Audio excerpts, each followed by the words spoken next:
Early on in the pandemic, things like masks and hand sanitizer, or even soap, was hard to come by for inmates in our state prisons. But when it came time for prisoners to get vaccinated, Mississippi officials took a much different approach. That may have prevented a mass tragedy, but things did not start out well.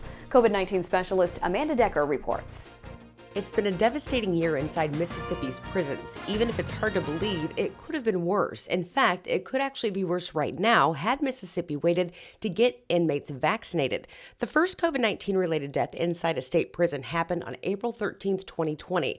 Just 1 month later, the CDC issued social distancing guidelines, which led many states to start reducing crowd size inside the prison facilities.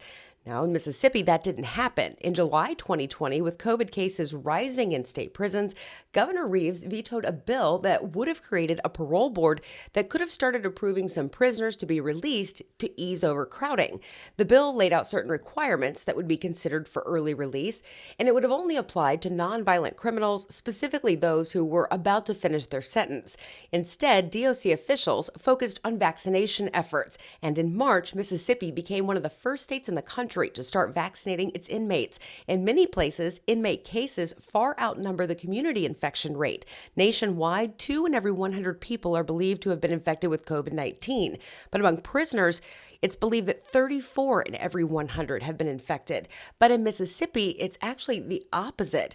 Although testing remains low inside these facilities statewide, data show that more people in the community across Mississippi have been infected with COVID-19 compared to the rate of prisoners. Now, the decision to vaccinate prisoners early may have saved lives, but had something been done even sooner, other tragedies may have been avoided. I'm COVID-19 specialist Amanda Decker reporting.